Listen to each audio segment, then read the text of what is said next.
ingrained into the government of this country, which should make sense to everybody because we do know that it was built on slavery. So, Good. Let her finish. You're doing please let me great. talk, thank you. Yeah. So this is not taught to children. This is taught in colleges with classes that are specifically directed toward that, or law school. So your kids are not being taught that. All right, so my argument really is just simple. If a child is old enough to experience racism, your child is old enough to learn about it. 30. History is uncomfortable. I'm sorry, it's true. It's violent, it's horrible, but you have to learn about it. The Revolutionary War was violent because it was a war, but you're not gonna argue that you shouldn't learn about it. So, thanks. Thank you. Thank you. Okay. We're on number 62, in case you're counting. Philip Tomlin, and then Sidonia Darling. Was that the little person? So cute. Yeah. Only he could get away with that, right? Super cute. All right, you have the floor. Thank you. Good evening, buenas noches. Me llamo Felipe. Estoy desde la ciudad de Albuquerque, Nuevo Mexico. My name is Philip. I'm from the city of Albuquerque, New Mexico. In New Mexico, the racial demographics are roughly 47% Latino non-white and roughly 30% non-Latino white. What does that mean by this context of CRT? That means that the majority population can only be racist to the minority population. When I am in New Mexico, I am an oppressed individual. But when I come to Oregon, suddenly I'm an oppressor. I know racism. I lived in a society where it was rampant. And what does that equate to?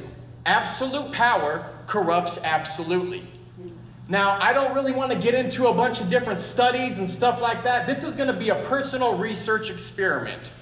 If you have a smartphone, an internet-enabled device, whoever's watching this later, please pull it out. There are roughly 91.1 million members of the Chinese Communist Party. There are roughly 1.445 billion Chinese citizens. That means roughly 6.3% of the Chinese population inflicts their tyrannical rule upon 95.7% of the population.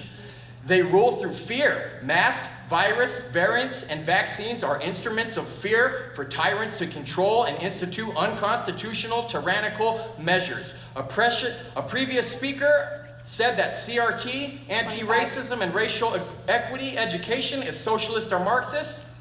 If you have your phone out, I challenge you to pull out your device, if you haven't yet, and go to the website cpusa.org. It is the website for the Organization of the Communist Party USA.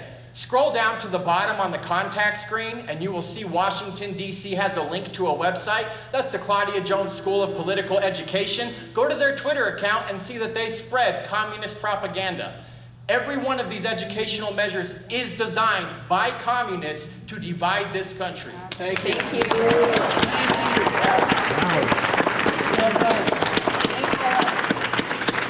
Hi there. Thanks for staying.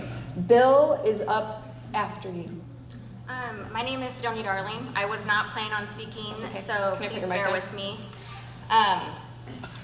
I'm here to stand and back the strong voices and stand up for our children. I know there's been a lot of strong voices, and I feel like they need to be backed. So that's why I'm talking. I feel hopeless and anxious as ever, as I know many of my friends do. I have a 4th and 6th grader in the public school system since kindergarten. I am an educated individual. I hold a master's in teaching as well, although I haven't been in the classroom for many years, although I have subbed. My question is who are we protecting? Everywhere we go, we are open. 99% of the people, no masks. Who are we protecting? Why is it put on our school community to protect? When everywhere we go, majority are unmasked, living life, hugging, mingling. So why is it my children's back and a teacher's back to protect? If I can go into a luncheon at the River House hosting 200 people, which I did a week ago, and saw only one person with a mask, why do my children need to be masked? Who is it to say that you're not hurting my child by forcing all children to wear a mask? Did you care before COVID? Did you notice the crammed lunch tables before? Did you care when half your child's classroom was missing out sick before COVID? It is not just a piece of cloth. It creates headaches. It is hot and uncomfortable. It creates rashes and more. I'm disappointed at the turnout here. It's summer, people doing life. Majority of parents are not heard. I heard that there was a response that parents are being heard and we don't need to have a survey. We need a survey. We need a mass survey. Sorry, let's repeat. Since kids do not go to school until February last year, my kids did okay not wearing a mask during the winter, but once temperatures heated up, masking and learning are not cohesive. Can you feel the warmth in this own room right now? My pediatrician, I now question my pediatrician's responsibility to my child's health. I cannot trust her. If your mask works, wear it. If you want to protect your child, wear one. If you want to vax. I am not anti-vax. My kids are vaccinated with the regular standard regimen. There is a difference between classic conditioning and the true data. What is the data? What is the truth? We need to guide our children. There's a bigger picture out there, and we need to stand up and unmask our children. Thank you.